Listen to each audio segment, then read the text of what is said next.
O cronômetro, o relógio começou a contagem. Não pode voltar.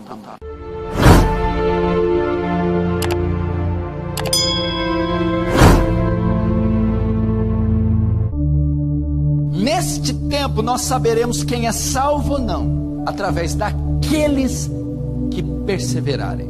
Os bodes, o joio, o falso crente, não suportará esses dias. E começará uma queda tremenda no contingente eclesiástico. Pessoas se desviando, abandonando a fé. Mas não é porque elas eram salvas e desistiram, é que elas nunca foram salvas.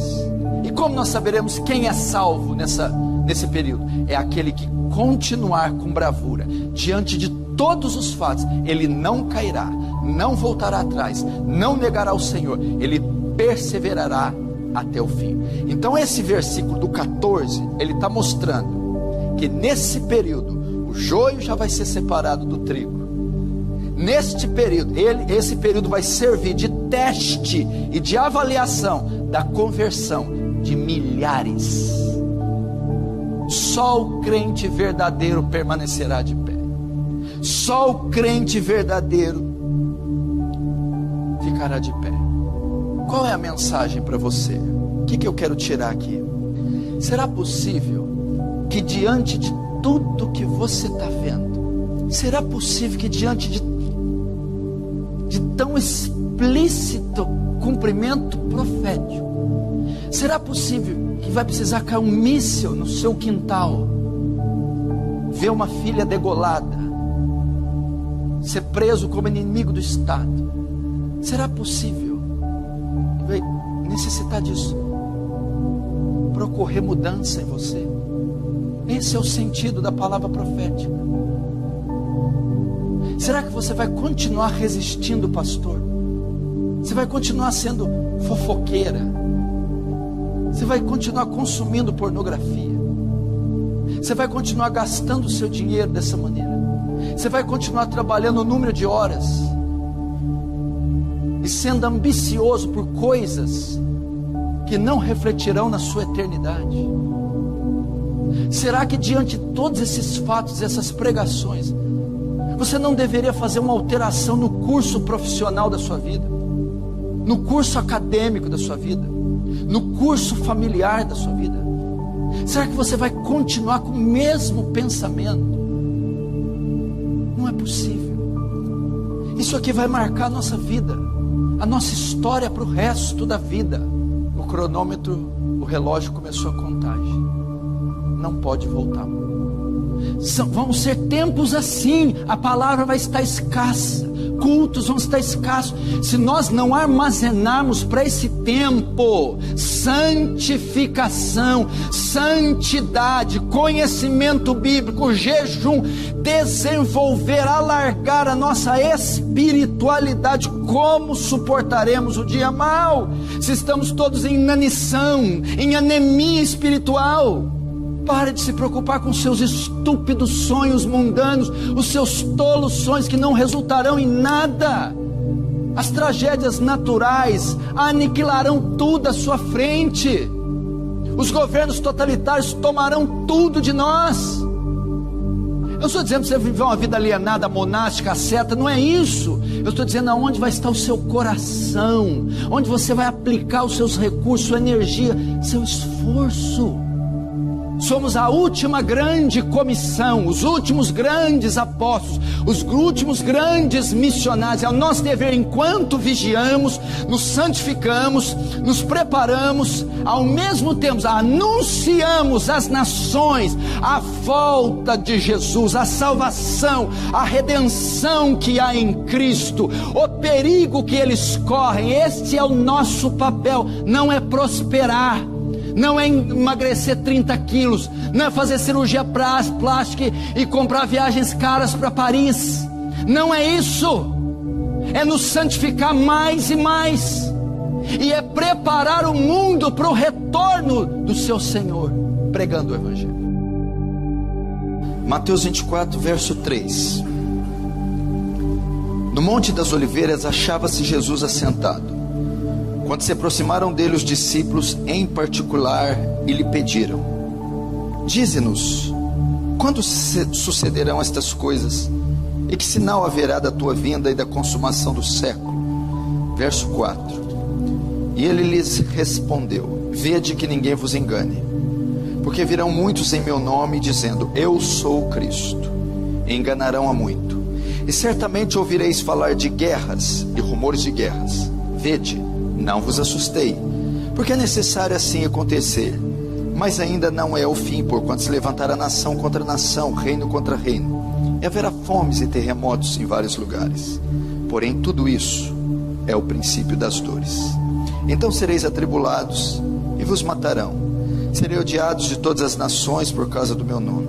Nesse tempo muitos hão de se escandalizar, trair e odiar uns aos outros. Levantar-se-ão muitos falsos profetas e enganarão a muitos. E por se multiplicar a iniquidade, o amor se esfriará de quase todos. Aquele, porém, que perseverar até o fim, esse será salvo. Será pregado este evangelho do reino por todo o mundo, para testemunho a todas as nações. Então virá o fim. Evidentemente você está percebendo que eu estou me prolongando nesse discurso escatológico, apocalíptico, debruçar-se diante da sua palavra, até que ele a comunique. Então nós voltamos ao povo e comunicamos a palavra que recebemos de Deus. Eu não estou falando de profecia, estou falando de revelação forânea, estou falando do estudo das Escrituras e a iluminação do Espírito Santo. E eu fui levado a esse texto, que é um texto muito comum, muito conhecido, é chamado o sermão escatológico de Jesus. Escatológico é a doutrina do fim, escatom, fim, escatologia, ciência, o estudo do fim. E esse sermão de Jesus, recheado de informações, e um sermão muito difícil de se interpretar, ele fala do fim. Se prepare para estes dias. A pregação bíblica, elas não têm a finalidade só de transmitir conhecimento, mas a profecia bíblica deve produzir em nós mudança, transformação. Se tudo que foi dito aqui não causou em você alguma alteração, significa que não teve valor algum para você a profecia, a pregação, a exposição, porque são textos muito reveladores, são textos muito profundos, impactantes, e logo ao serem pronunciados devem produzir mudança no curso natural da nossa vida. Projetos são alterados, sonhos são mudados.